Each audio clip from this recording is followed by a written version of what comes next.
MBA to try and bridge the gap how you did for engineering and business, because at the end of the day, it still is business, so you need to understand how they communicate and talk to each other. And from there, I wanted to kind of widen my product portfolio, so then I went to SeaSpine. I went to SeaSpine, and I need to update my LinkedIn because now I do project management, project engineer, and I love it. So. Yeah. So my career path is actually pretty simple, short, and sweet. I came in actually to CBU just wanting a business degree because I wanted to be a fashion designer with everything in my heart, but God had other plans for me. So midway through my business administration degree, I switched over to accounting. And after graduating with undergrad, I did an internship at my now company, EY. And I set up my time to start full-time for after I would get my master's degree at CBU. So came back, did the 1-year MBA program, and then started full-time in September of 2022. So it's been a great year so far. It's been able to see a lot of cool things, honestly, as an accountant, as an auditor. It's been great. So yeah, that's how I got started. All right, great. So our second question, I'm just going to start with Michael. Please describe how your Christian ethics guide your decision-making in your current position or in the culture of your business. That's a really good question. I think for me, I want to take it back to actually when I was in PepsiCo. I think that the transition from the CBU bubble into the workplace was something I didn't expect. You have your values, you're surrounded by people with similar values here, and then you transition into a sales management role where you have counterparts that might not share those same values. So I really had to do a lot of self-reflection on both my Christian values and how I wanted to be as a leader. And from there, through that self-reflection, I think I brought a little different flavor to what leadership looked like at Pepsi. Instead of a little bit more transactional, a little bit more transformative, listening, and really making feel people like they're people. And I think that's what set me apart, is being able to hold steadfast to those values. But it was hard, right? You sometimes don't fit in, sometimes you are different, but I think that's why it's so important to self-reflect on who you are and who you want to be. All right, Shar, we're going to go to you. Okay. So something that my pops and my mom always taught me growing up is do the right things, but especially do them when no one's looking. And having that as a foundation when you go into your career is necessary, because you're going to have to make tough decisions, but you should welcome them. And with those tough decisions, leading people, making a difference in other people's lives, you need to know without a doubt you stand on your integrity and continue to do so, even if no one agrees or if a few people agree. If you feel convicted and you know you're doing the right thing, stick to it, and eventually, or at that moment, it will still reward you. Yeah, I have to agree in second and third, everything that they said, honestly. I will say that for me, kind of growing up, especially in a church environment, just learning to keep God first was one of the first lessons I learned before I could even probably walk or speak or anything. So I think making that a priority in your life will keep you doing the right things at all times, even in environments where it may not always be welcome or it may not always be the most popular decision. You're kind of going against the grain sometimes, especially in the working world and the working environment. It's not always widely accepted. And to second what Michael said, you come out of an environment where you're heavily endorsed with God, and we can be freely, put God as a head here, and we pray before we start everything. And I was a little thrown off when we didn't pray before my first work meeting. I'm not even gonna lie. So it's different. It's an adjustment, and it's not that you have to hide yourself, but just still carrying those values even within your heart, within your mind. Just letting that drive all your decision making, whether it be at work or any other area of your life, will kind of keep that consistency throughout. So for me, that's the best way that I've learned to kind of make those ethical choices on a day-to-day basis. So if there are any students in here that are interested in digital marketing, you're entering into the Wild West. There are a lot of conversations about ethics in terms of data tracking, privacy policies, cookies, third-party trackers, and it can be really invasive what you can collect on people online. You can buy data for pennies, and so going into those conversations as a Christian, I feel like I've had such a good guidelines of what is ethical data use. How can I, as a Christian, operate with integrity, transparency, and honesty? And in some ways, I think your Christian values make those conversations a lot easier. You're able to kind of see, sure, we can buy this data for pennies and target people, but that's really invasive and that's deceptive, and that's not what I'm called to do. Let's look at some other opportunities. So a little hint if you're into digital marketing of what to come, but those conversations become so much easier when you have Christian values and ethics in place already. All right. Well, let me see. I was trying to scroll and read some of these.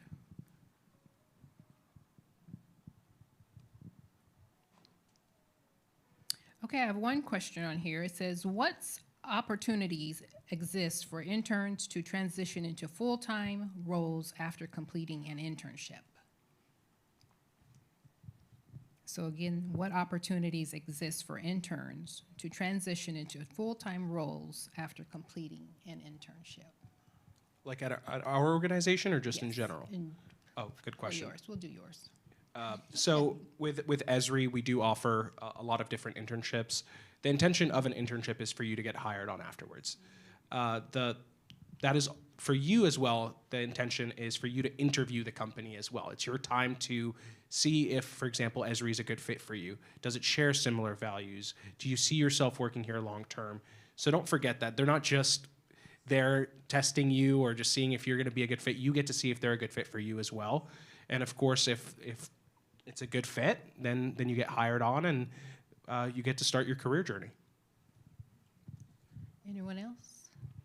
Yeah, I would say same for EY. It's the same kind of job dating situation where they're filling you out, but you also have to fill them out. And we also have an internship that's designed for you to get hired on afterwards. I think most of the people that don't continue afterwards, it's because they decided to. So it's definitely set up, and you can pick your start date depending on what works best for you. My job is very dependent on college credits as far as getting your CPA license and things like that. So, if you have to go back to finish that time, I think most people do, because a lot of the interns that we have start as juniors in college, so they come back after they finish their undergrad and then start that full time. So it is set up for you to kind of smoothly transition. But yeah.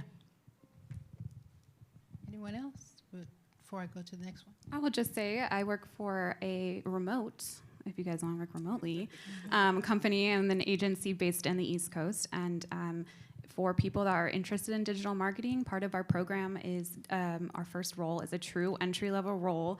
None of the you need experience, but how do I get experience? It's a true entry-level role. And then from there, we only hire from within. So once that role, once you complete your months with that, we do have a program to transition you into a further digital role. So looking for companies that have dedicated programs can be really helpful to gaining the internship to full-time employment gap.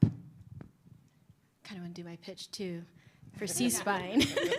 We are opening applications for interns next month. So if you wanted to do like the business aspect of marketing, social media, all that good stuff, we have it. And if you want to do something more technical, like a product manager, to where it's still marketing, but you get to work with the surgeons, you get to work with the hospitals and the engineers. It's actually really fun because you can dive into multiple different things. We have that position open as well. And if you were interested in construction, segue, Hill International also has internship program actually that my mom and I helped develop. So feel free to come and talk to me and we can discuss further. Awesome. Well, thank you. And thank you for that question.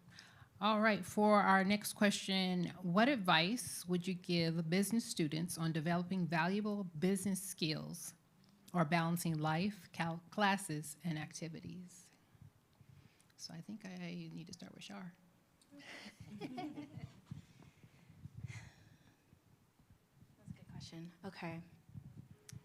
Advice as a student, what I would want to hear now, right now you guys are classmates, friends, associates, acquaintances, but when you graduate, you guys will be networking, you guys will be professionals, to where you start developing relationships now.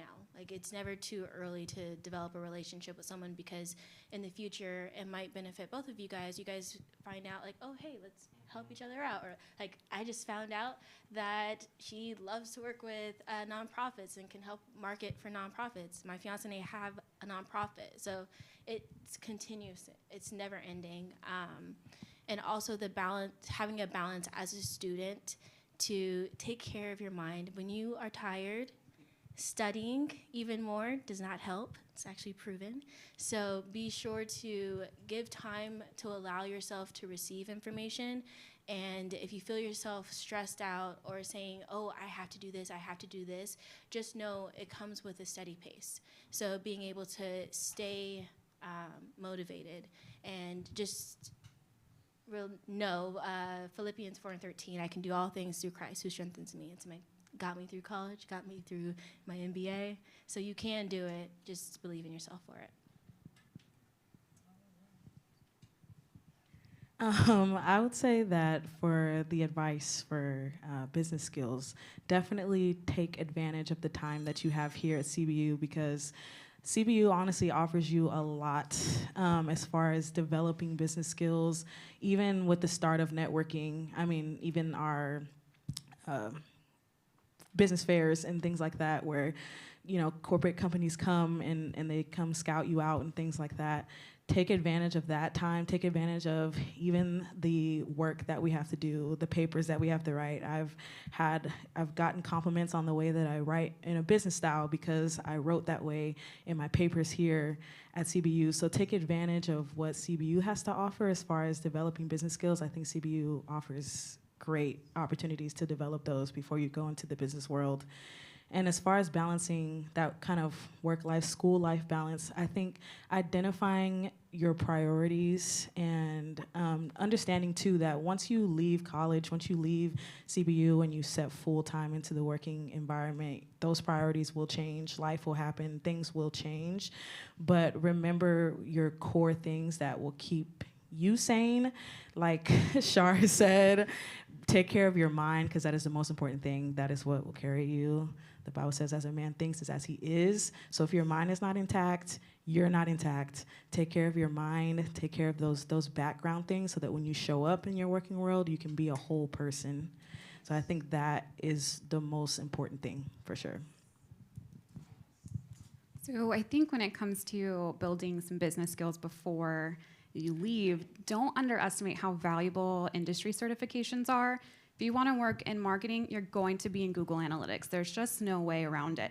Google offers free certifications that you can add to your resume, and it's great as a resume builder, but it's also going to give you real-life application of a tool you're going to use in and out every single day. So take advantage of some of those free offerings. HubSpot has one, Salesforce has one. All of these are platforms and tools that you're going to use in and out, and where you can get a free certification to boost your resume, take it.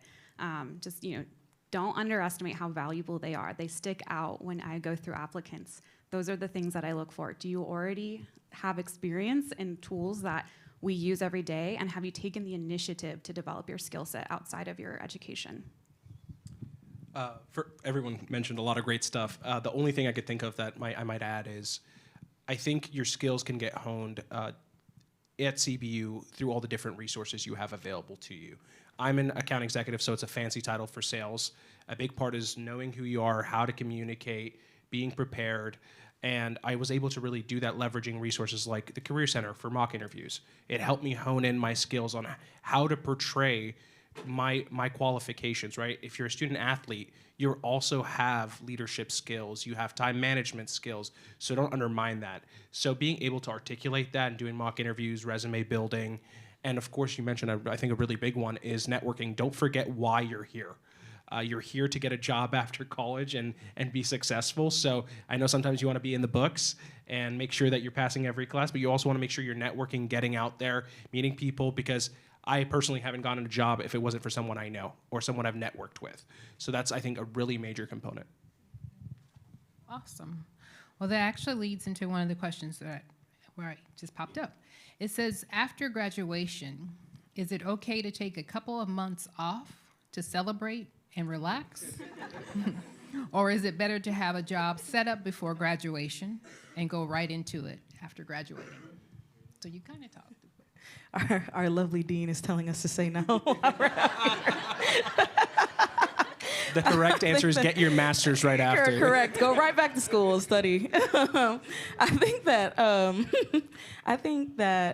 as much as it's kind of hard at this age to know your own limits, you have to know your own limits for that. For me, I took like a month and a half in between graduation and starting my job, and that was enough time for me to take a brain break and then get to something new as well and adjust and readjust myself to prepare for a new venture. So that was enough time for me personally. I would say that that's probably I feel like that's probably more than enough, honestly, but I think keeping that momentum is important, because once you lose it, it's kind of hard to pick it back up again and start everything again and get your brain and everything up to put in work and things like that. So I think keeping the momentum as much as possible is best. I think personally, if you have the discipline for you to take that month to travel and come back and be just as driven, I don't see a problem with it. I actually think traveling the world brings a completely different perspective into working with other cultures, working with other people, learning how they operate, learning different types of business, and I think that could be a really huge asset. But of course, that self-reflection, are you that person? Like for me, if I traveled the world, that might be a problem. I had a friend that hasn't come back yet, so she's still out there. So. I would just add that, I think the attitude is changing in hiring. I personally, when I'm in interviews, don't ask about gaps in resumes, because that's really none of my business. And there's a lot of factors that might have somebody taking time off from work that I don't need to know about and don't speak to your skill set. So I would say this is a good time to consider, as the hiring industry changes and some of the expectations change, to consider, some gap time. I went straight from undergrad to a job, and I'm grateful for that, but I wish I would have savored a little bit of that time too. So just know that industry is changing and it's catching up. Just add on, it is subjective. I did a month and a half, but to help me still have that momentum and going back into work, or versus like going back to school, I set myself like short-term goals to say, okay, I'm going to apply here, or I'm going to go visit this school, I'm going to try and get this cert. I do concur with the certifications, because even if you have your degree, you're still going to be getting certifications. You always want to keep relearning and learn new things. So if you're going to take a gap or have that month, still learn something, still do something to benefit you for when you do want to dive into your career. Awesome, awesome. All right, so let's find another one. It's pretty good. It says, what were your challenges when going into your career, and how did you accomplish them? So one of our audience asked that question. What were your challenges going into your career, and how did you accomplish them? I think we're back on anyone now. Anyone can answer. I'll be honest, I felt exhausted working 40 hours plus a week, like going from school where I could kind of make my own schedule to now like a rigid 8 to 5. It was a shock to the system. So have a good routine, just have a morning routine, have an evening routine, keep yourself in check as you transition, because it could be harder than you anticipate. And then in terms of professional challenges, working with so many different people in so many different settings where sometimes you have to deliver harsh news, that was a challenge for me to build up my personal development skills. I think it's just as important as those industry certifications as it is to know how to talk to people. Don't underestimate soft skills, because you will rely on them every single day. And that was certainly a learning lesson for me. I think for me, it's two things. My wife, who's here at the time, I didn't know when to stop. When I was working at Pepsi, I was so focused on my career, so focused on excelling, and I was working 60, 70 plus hours a week, and I was enjoying it, right? It was one of those things that I thought I was paying my dues, and it came at, different impacts, right? It impacted, me and my wife now dating. So think about that, right? Think what your priorities are, because that's really important. The second thing I think for me, and if anyone's going into business to get into leadership, I got into leadership at a very young age because of these management programs. And I think for me, it was extremely difficult in the very beginning of, I'm working with 40, 45 plus year olds, and they're like, why on earth should I listen to you, right? You just graduated from school, you have no life experience. And I think that's, again, when it comes to self-reflection, I realized that my mark was gonna be on two things: giving credit where credit's due, and just helping my employees and following through. And that helped build my credibility with them. So just, that is something to expect, right? You're young, you're educated, and you're gonna go far. Is just be expecting that and be able to answer to it and be able to feel comfortable and confident in who you are. I want to kind of piggyback off of what you said for the leadership aspect of it, because I feel like, one, I did work so much to like 9 o'clock p.m., 10 p.m. Like, I could do another hour. Don't do that extra hour. It will be there tomorrow. Your rest, so you can start fresh, is very important. But one aspect that I thought was challenging in leadership was you're dealing with a lot of personalities, and you have to have a mutual mentality when people are reporting to you, and you have to definitely make them feel understood. But that can mean something different from one member to the next team member. But being able to communicate with them and let them know, okay, I heard you, and I'm listening, and this person may not agree, but I heard you and I'm listening, so how can we bridge the gap to where we're all on the same page? Because at the end of the day, we have the same goal, to work together as a team. So that was a challenge that was well accepted, to where how can we get into a mental of we're all on the same page, we're working towards the same goal. And I think the second one that I had was the credibility too. Not only to be credible for your team, but to be a credible representative for your team to other leadership, and to let them know, okay, what I'm saying is valid, and you can rely on the work ethics that I'm able to provide and produce for you. Yeah, I think those are all great answers. I think one of my main challenges, I think, to piggyback off of the point of, the schedule change, and now you have something that you have to be at 5 days at least a week, all day. there's no more like, I got class in the morning, then a break all afternoon, and I may go back at night or not. Like, you have to be there or you don't eat. Like, it's different. It's a different world. It's a different shift mentally, that priority shift. And I think it was just an adjustment of, okay, now I have a 9 to 5 and 9 to 6, and sometimes a 9 to 9, sometimes a 9 to 10, 11, 12 that I have to be at. I think that was one of the adjustments that I did have to learn to make. And then also just, like was said, just dealing with those different personalities, dealing with, more of a variety of people, and understanding, okay, now this is how this type of person thinks, or this is how these type of people think now, and this is how I can maneuver with a different group of people than, we may be used to. But it's not nothing that you can't overcome, but still just those type of adjustments or shifts did have to take place. Thank you. All right, so describe how you handled your first feedback or job evaluation, because that's something we're not used to hearing when you're on your first job, or, So how would you have handled, or how did you handle it, if you can remember? I think it's my turn to start. My first feedback, I think, was fairly positive. Like I said, there were some adjustments. And then, also when you first start a job, the expectations are much lower. So mine was fairly positive. I think since then, there has been some growth areas that have been identified that sometimes it's kind of hard to take, especially, when you go through school and you may have more of a positive experience going through maybe classes and things like that, and then you get into the working world and they're like, yeah, no.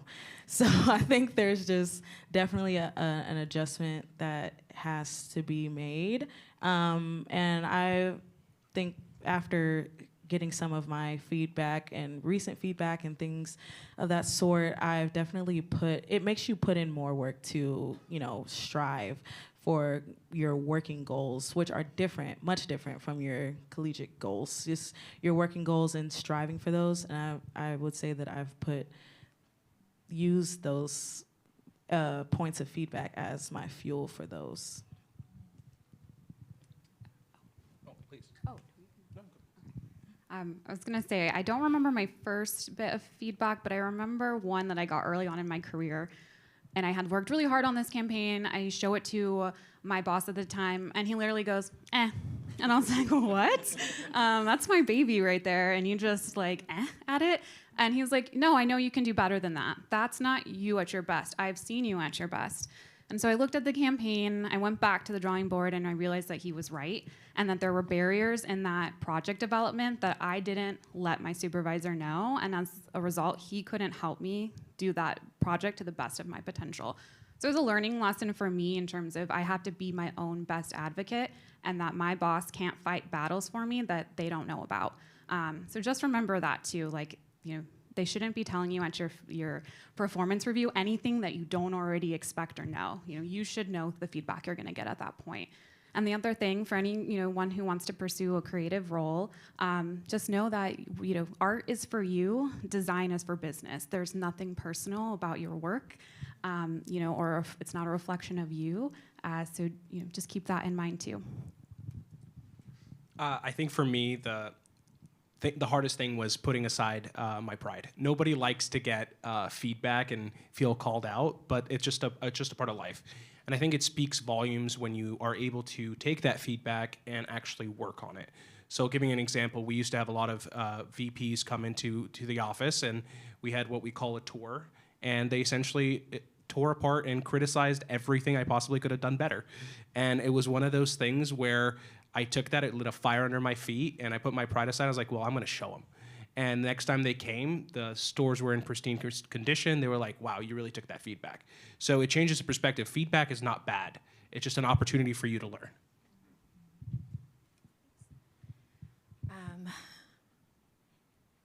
When you have your reviews, remember, it's strictly business.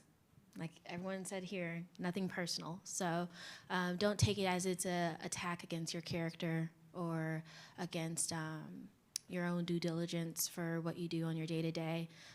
My first review, I was smiling ear to ear, like, oh, great. But then I heard one thing, and she said that, you don't have to take everything on yourself. And I'm like, oh, you're right. We do have a team. So just remember, the communication of if you have a roadblock, communicate that. Let your manager know or let your team know. And also being able to receive opportunity for improvement with still a smile on your face, because we all want to get better. We all want to grow. So it's not something that's going to hurt you, but help you at the end of the day. Can I add something real quick? Yeah. Something I just wanted to add is, because this is something I did when I first started, is heard a lot of great things, but those immediately left my mind, and I focused on that one criticism.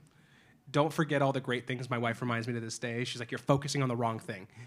Take that as an opportunity to learn, so don't be too hard on yourself. You're learning.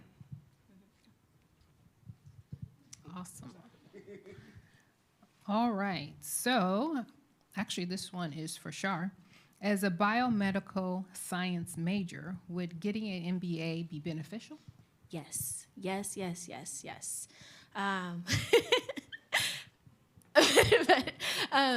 So the reason why I think it's beneficial, I I think in terms of like real systematically design. Okay, that's a great idea. That's a great innovative like technique. But how is it gonna help our marketing promote this? Is there a need for that? Like you can be an innovator and think of something that's super innovative, but is that a need in the market? And that's a business aspect of it. Is there something to where you're solving a problem that we'll be able to take it further? So for the business management side of it, it helped me not only manage my projects from a technical side, but it helped me manage my team. It helped me learn how to budget, my financials, my leadership, organizational skills. Actually, one class that I really loved in the MBA program was my ethics class. And that was amazing because I feel like every decision should be ethical, and you should still be able to have a rationale of a business like push or urgency for it. So at the end of the day, yes, I think it helps you bridge the gap between having your technical and then having an aspect of your managerial, not just for a team, but for a business. Awesome, thank you. So just to piggyback on that, for the rest of you, do you believe that getting your master's was beneficial and worth the extra time? Absolutely. I think for me it was kind of funny. I actually just came to visit a professor, and I was just walking in his office, and we just got to talking, and somehow I ended up leaving his office and signed up for a master's. And he sold me into it. And it was the best decision I ever made. It was one of those things where it completely reframed my thinking on how I approach conversations. I remember actually texting Tad Hove, Dr. Tad Hove, and just telling him, I was like, I walked away from your class and understanding the power of asking why and being able to dive deep and give the reason, do the research, and correlate things. That is expected when I walked into the workplace, and that's something that really I needed to reframe my thinking, and I'm glad I did it when I was in my master's. So absolutely, get your master's. That was not a plug for for you, but absolutely. I'll plug for CBU. Get your master's at CBU. They have a great master's program here. I would say that getting a master's was definitely worth the time, especially here at CBU, being able to kind of tag that on to the end of undergrad and just slide straight through was beneficial. Like I said, for me, with keeping up that momentum, it definitely was beneficial. It teaches you extra skills that you may not have realized that you needed to grow and expand you, especially, especially in the business world. It expands you in a way that, some people don't have those skills. So it kind of does set you above, and we have great options at CBU. There's great options for you as far as time frame and tracks that you can go on and everything. So it's definitely a good move. And Rebecca, this kind of slides in with you though. It says, what specific advantage did your public relations degree give you? I think my public relations degree made me a really good writer. Being able to write in a business setting, whether it's drafting an email, it's writing a press release, it's writing email copy, social copy, that's a marketable skill. And I don't care what ChatGPT can do. You need copywriters and you need people with strong writing abilities. And in public relations, you just get, kind of hammered writing all day long, every day. So I think that was a really big benefit for me going into the marketing world with the ability to write coherently and cohesively. Okay, awesome, thank you. Would you have liked to have a mentor in your current career? And if so, how would you suggest they obtain one? I absolutely think you should have a mentor. Just caveat, don't just reach out to people that you think are doing great and just ask them, hey, do you want to be my mentor? It's a relationship. And I think that's a really key part is having someone that is a little bit ahead in your field and that you just continue maybe touch points with, learn from them. And as you grow with that relationship, I think it naturally becomes a mentorship. Some companies will have an actual mentorship program, but if not, you can inadvertently just do that yourself. But it's definitely something that I really recommend, because it's someone you can bounce ideas off.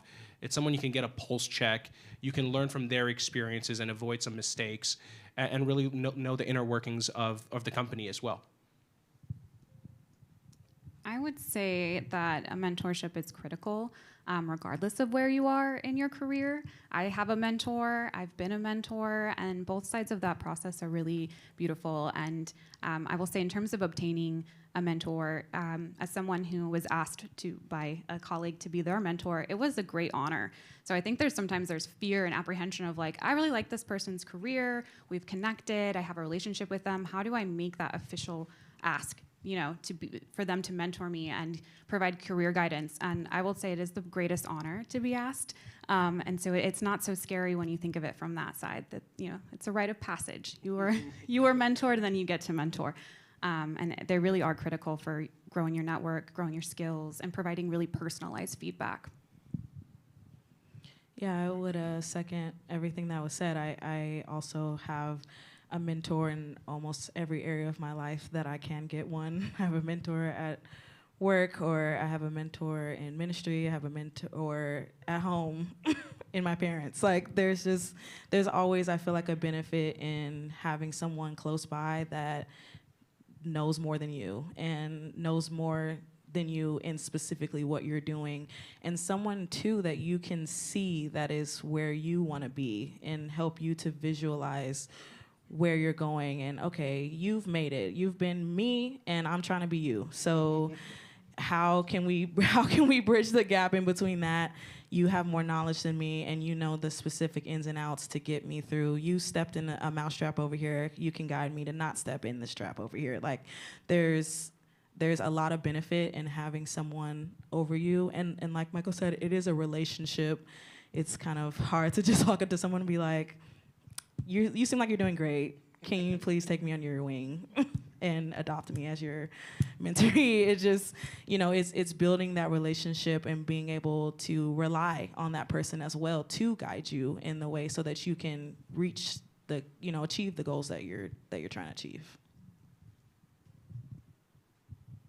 Yeah, I would second that. I would say it helps you get a different perspective as well, and it helps you be accountable. And I know I had a mentorship. I have a mentoree right now, and I'm just like, okay, how can we do this together? But I feel like in order to obtain that, it starts with just a conversation. It doesn't have to be, you don't have to get in your head about it. Find someone like even short-term or long-term goals of where you want to be, and say, hey, it would just be a privilege if you can be my mentor. And then you can converse with them about what your goals are, and they can help you kind of like get a roadmap of like where to go or how to go. Because why try to like learn from a mistake that you need to create when they probably already learned, so they can redirect you into a better path forward. Again, sorry, something to add. It just comes up in my brain sometimes. One of those things where make sure your mentor aligns with your values, not just because they're successful. I think for me, sometimes there's feedback that I got or opportunities that I got. I was like, that doesn't align with my values, and you don't necessarily need to take it. It's a relationship. You're getting feedback, but always keep yourself accountable. At the end of the day, they're not necessarily the perfect person either. Thank you. Okay. The one I had moved. While searching for your preferred place of employment, what were some of the red flags that turned you away from a job opportunity? If they use the word, we're looking for a rock star, in their job description, run away. That is code for you're going to work nonstop and we're just going to give you some praise. And then, that's what we expect from you. Yeah. I looked at the company's, like their mission values, I looked at their reviews on Glassdoor, on LinkedIn. And then, honestly, I would reach out to on LinkedIn. I would reach out to employees that already work there and get their perspective. Like, interview them before you even try to apply for a job to see, like, oh, what is your thoughts? What do you love about working for your company? Or what do you think about this role? And would you recommend this to someone else? And then if it fits with your values, if it fits with your mission statement, because you should have your own mission statement as a person and how you want to live. Is this going to be the right path moving forward? And also, money is not the first thing you should look after of the desired salary of the position. That should not be your first or your main focus. That should be something that maybe you think about 3 or 4 things down the line, but not the first one, because that will always be there. You can always obtain that. I think also an important part is the interview. At the end, a lot of interviewees will not ask questions. They call it a day. Again, that is your time to interview them. Ask questions about their leadership style. Ask questions about the company culture. Ask some hard questions, and that's completely okay, because you get a little glimpse of what it's like, and you validate some things. So that's also something you can do. You can always walk away from an interview, even if you get the job, and it's like, this isn't for me, thank you very much. But I think that's a really important part, is use that time to ask those questions. Yeah, I would second that, actually. I think the main thing for me was the interview part. I interviewed with quite a few companies before I chose EY, but the thing that made EY stand out to me was the interview process and how it felt. Did I connect with the interviewers? Did I feel like they cared about me even though I'm not working for them yet? Or how did that transpire? I think it speaks to the culture that is within the company already, and that was kind of a telltale sign of whether I really saw myself fitting in where I was going. So definitely taking advantage of that interview time to, like we said, company date them, see if they fit you. It's like speed dating them. You see if they fit you, they're seeing if you fit them. All right. Let's see. Any tips on how a younger professional can establish credibility and gain respect in their full-time role within the industry?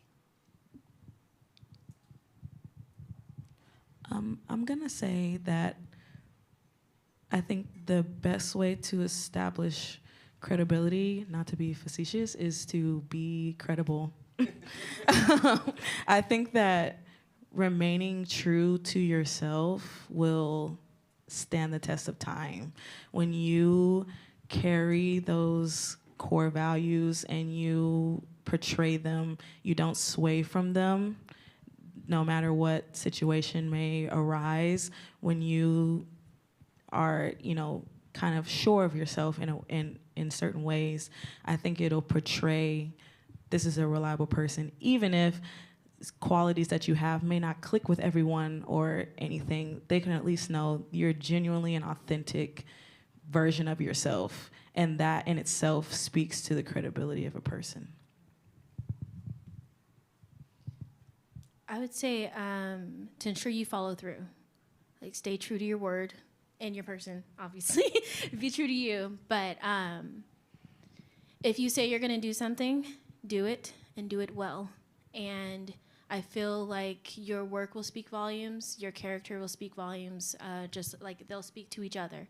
So I think following through with what you say and giving valuable work. Yeah, I think for me, it was, I kind of mentioned it earlier, leading an older team is being curious. And a lot of it when I first started wasn't, I know better, I'm going to change this, I'm going to change that, is going into it and starting to ask why, starting to ask what is their feedback, what are they seeing, what can they get, what can we improve on, and hearing them out, and kind of goes back to that follow through. Even if it's something you can't change, being honest about what you're asking and why you're asking it and what you can and can't do about it builds that credibility. There's a lot of times, and kind of goes to her point, is we need a new van to be able to go to stores. Well, I wasn't able to do that right away, but I was honest with my team and hearing them out. We'll work on that, right? So building that credibility and making sure their voice is heard is, I think, a big one.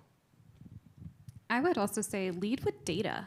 When you are presenting ideas or you have suggestions for change where you can lean into data to kind of help tell the story for you, it adds credibility. And it also makes sure that you're making a data-informed decision. So if you're like, we need to redo our website, bring in like people are leaving after 5 seconds. That's not a good sign of a good UI UX.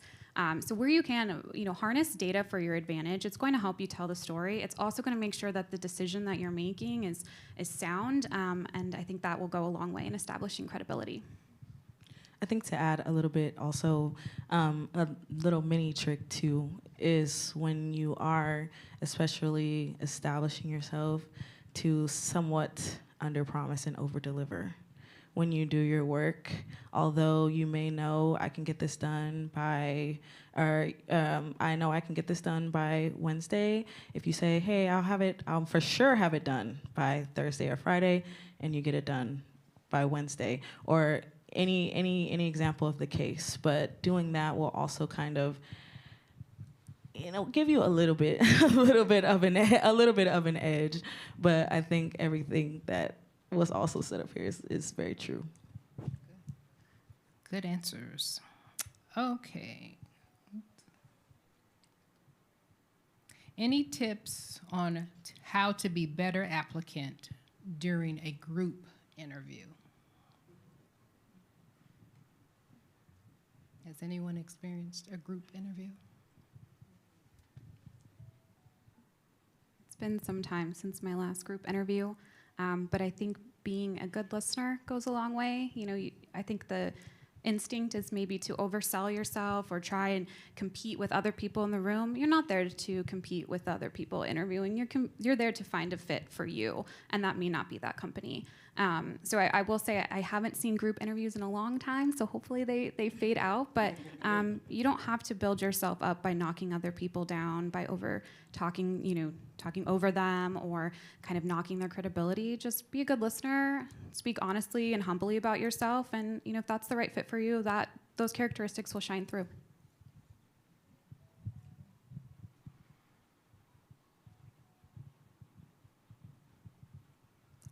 They're very lengthy, so I gotta read them.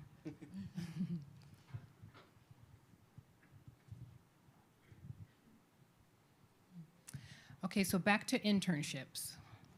Was it a challenge to find the right internship in undergrad? How did you know to choose the right one that led you to your current job?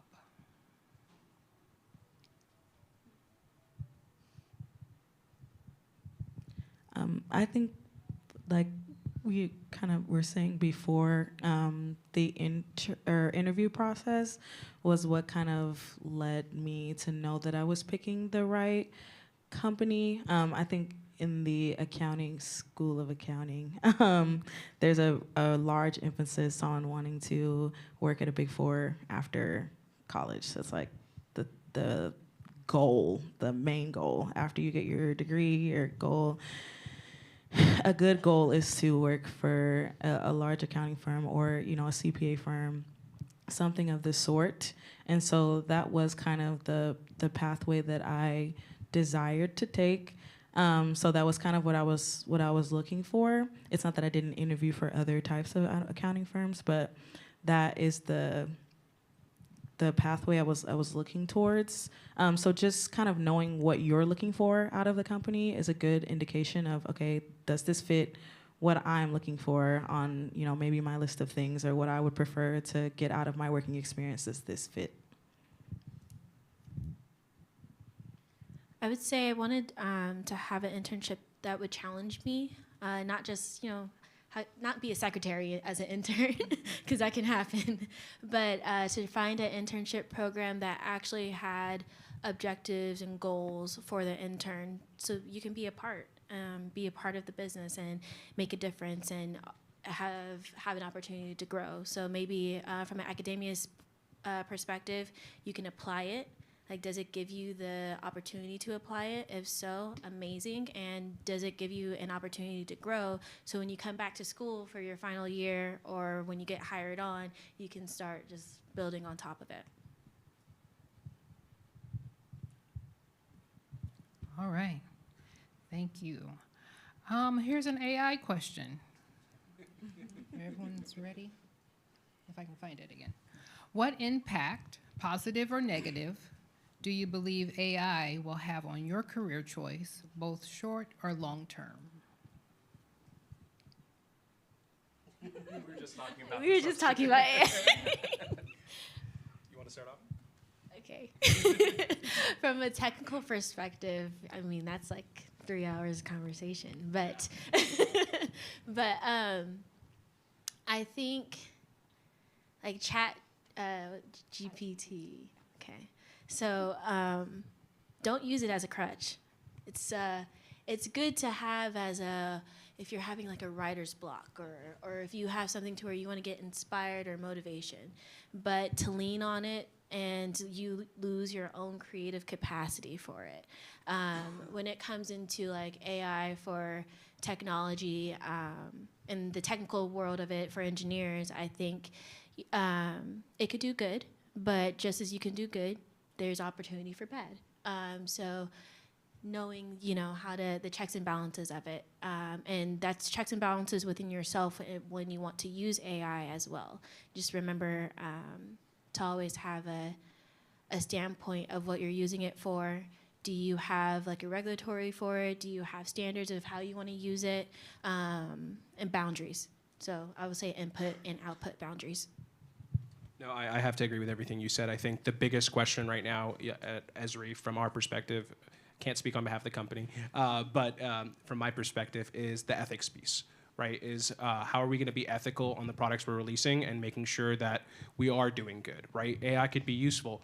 For us, a lot of people can have a learning curve to our software. AI can mitigate that. They could use that to be a supportive tool. So I think for you is if you're looking at jobs or companies that are leveraging AI, look at how they're leveraging it, right? Look at their ethics and code behind them. So I can't share that. It has mental note. But just make sure that you're taking that into account. We have a lot of conversations in marketing about OpenAI and other tools. I would say some of the pros is it's going to really help with audience modeling. You're going to be able to make much more effective and clearer choices on who you should be targeting.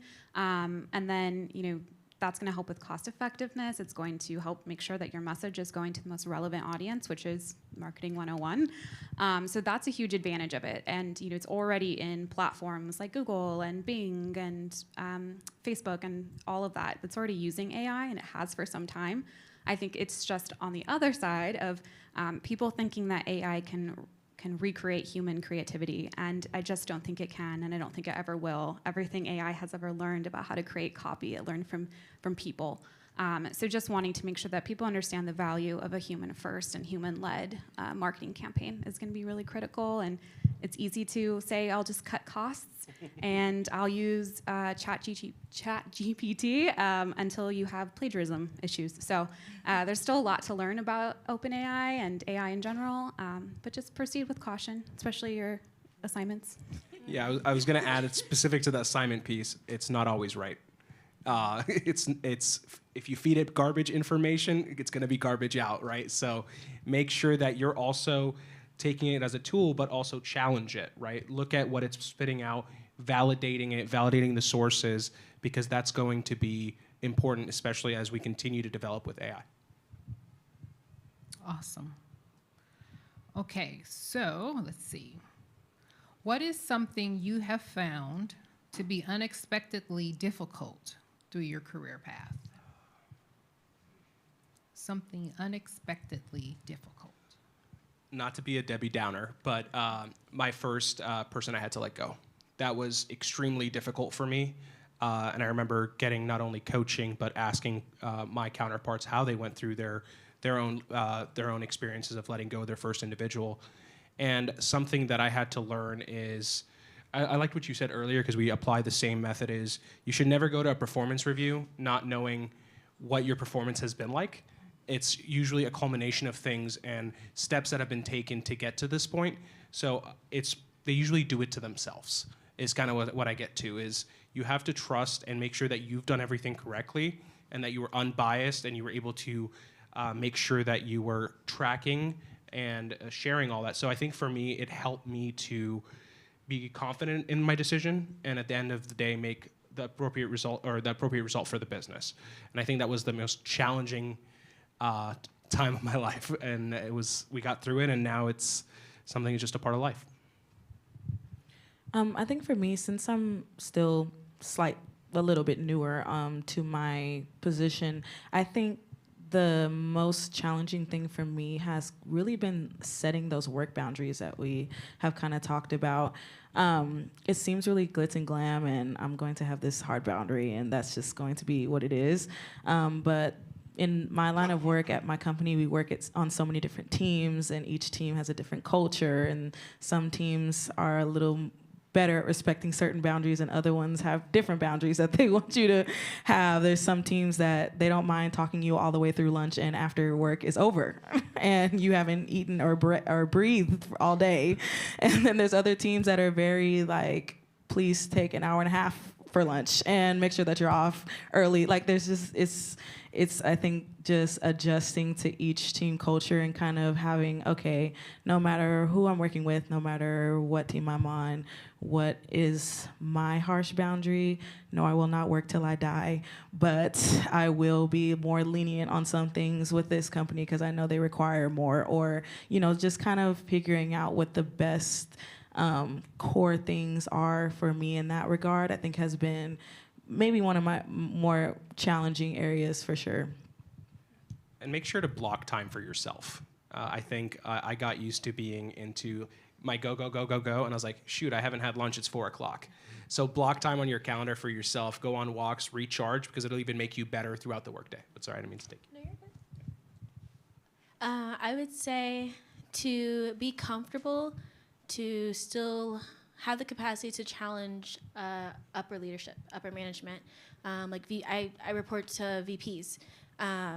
So just know they're a person too, just like you. But as it was stated earlier, to be credible, you've already identified yourself as, well, other people have identified, you've identified that you're a credible person, having data, being able to tell a story. So if you don't agree or you're not aligned, to still have the confidence within yourself to challenge and just say, give a different perspective. Like, oh, hey, might not agree with this 100%, but I can tell you why. And be confident in that. I would say the first one that popped into my head was one really specific in marketing, which was, I'm not my audience. So decentering your own preferences and your own style of ingesting information was really hard for me, because I'm like, well, I spend 10 hours on Instagram, so sure, we should be investing there. But I'm not, you're not always going to work with an audience that looks like you. So just being able to kind of detach yourself and think of the audience first is going to help you create much stronger campaigns. And that was a learning lesson for me, for sure. Okay, so we're wrapping up. Okay, what has been the most rewarding experiences you've had in your career? Most rewarding, anybody? Seeing my team grow and like being part of that. I get butterflies, like, and also just making a difference in people's lives, coming from like the technical side of it, and at SeaSpine, you get to see patients, and you get to see like how your team and how the other departments work together and made a difference in someone's life. So that all leads into what your foundation is, your ethics, and being able to stand on it, incorporate it in your day-to-day. Even if you're just doing like documentation, it still makes a difference. Like everything you do makes a difference, and it has an impact. So I feel like that's the most rewarding, those two things. I would say the most rewarding thing for me has been also seeing how, teams and things have grown, or how my work has affected the clients that we serve, and how involved we actually are in clients' financial statements, and being able to see that kind of like, from the beginning of an audit to the end, and seeing how it flows and how it actually does help our working world, but I think also to kind of turn it introspectively, also seeing how I've been able to grow even in the short amount of time that I've been at EY, just being able to see how I've grown and how many skills I've gained and things that I didn't know. And, you know, being able to see myself accelerate, I think has also just been rewarding as well. I've worked in the nonprofit industry for the majority of my career, so there's been a lot of great stories that I've heard. And now I work with children's hospitals, so I get to hear from people that literally are trying to cure cancer and children that have overcome cancer. So I think when you are working in a human first or service organization, those stories just come to you and they find you, and making sure you have the space to actually like absorb the outcome of your work and not just like, okay, that's great, on to the next project, or I'm already working on things 3 months from now. Sometimes you just have to go back and make that time intentionally to read the stories, see the outcome, and you really feel like, wow, I actually did something that helped, no matter how small.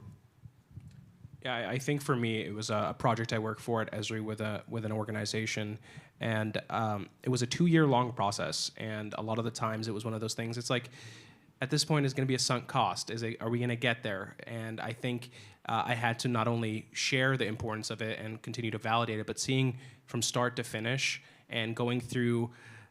Legal is fun when it comes to being an account executive, and really going through all the challenges and being passionate about it and being driven to get it accomplished. It's the best feeling to see something come holistically into one picture. All right, well, this is the last portion of the event. So each panelist, please say one final statement of advice you would give our students or your peers.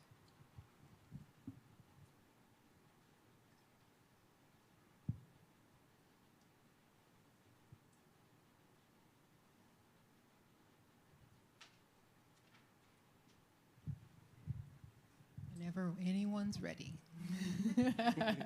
One final advice for them. I think challenge yourself. I think that's really important. I went from selling soda to now selling technology, and it was going from store managers to developers and VPs, and I never thought in a million years I would make that transition. And it took time, it took dedication, and it took a supportive team to get me up to speed. But challenge yourself, because I don't think you know what you're capable of until you challenge yourself and how far you can get. You are more than just where you are now.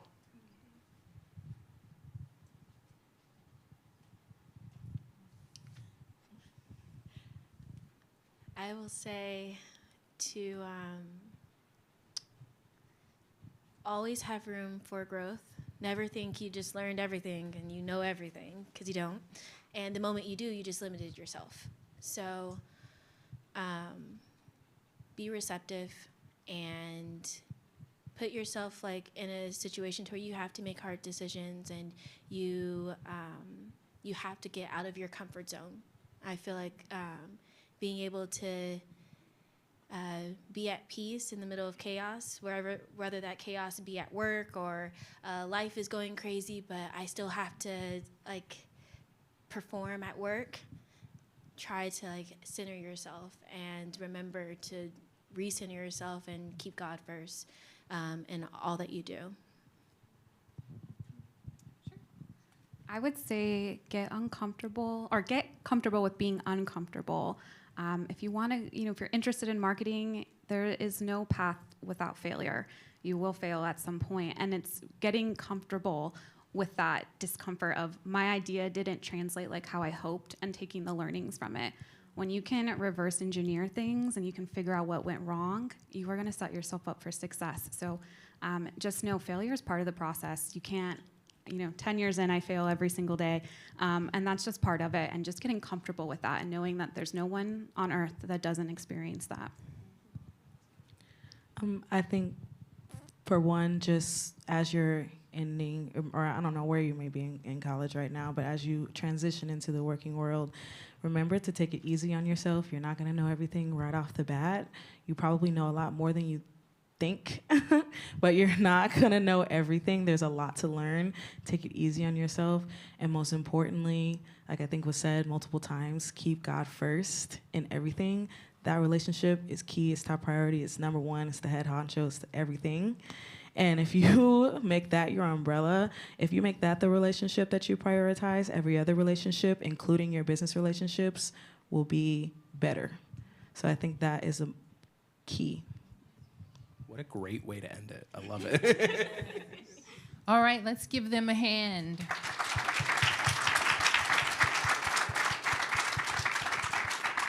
So for those that asked questions about internships and how to strategize of the finances, go to our Career Center. They'll help you put that into motion. They'll practice how you would speak to them in interviews and how you would promote yourself to where you can get those, the money, the finances that you're looking for, or just to negotiate. So go to the Career Center and do that. So Dawn is here to lead us off. Yeah. So can I have everyone stand up? We've been sitting for a long time, so stand up. I just want to say thank you. You guys, these people did not have to come tonight. We didn't pay them. We gave them some pretzel. Some of them didn't get many pretzels and some fruit on a stick. I mean, that literally was what they got. But they're here because they care about you guys. They're here because they got something from CBU, and they are generous people. So I just want you to just kind of remember, you know, like, oh, that was long. I could have been. This was a gift, and they were generous. So I just wanted to say thank you. Can you guys give them another hand real quick? Thanks, you guys. And just remember, I am the industry liaison, so when I reach out to you after you graduate and say, hey, do you want to come speak to students? This is what happens, is that generosity you get to give back. So I'm going to go ahead and pray us out, and then you're dismissed. Father, I thank you so much for tonight. I thank you that you let us come here, that you let us learn from your servants. I thank you for equipping them so differently, Lord, in the different industries they represented, the different personalities, and the wisdom that they dropped on us. And I just pray, Father, that you would let every student that was here tonight walk away with just one thing that you've kind of impressed on their heart that they can apply or look for or aspire to. So, Lord, I thank you for this opportunity. I thank you for the attention that these students gave to us tonight in their busy schedules, and I just pray for your blessing until we return again. Thank you, Father. Amen.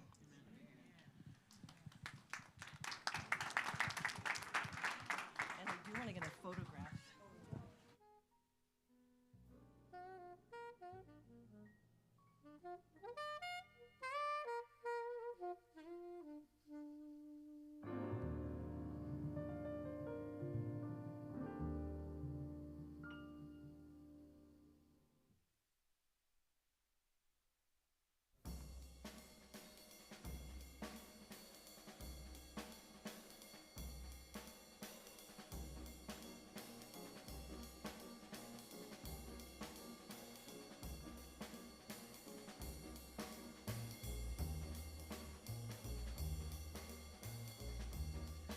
Thank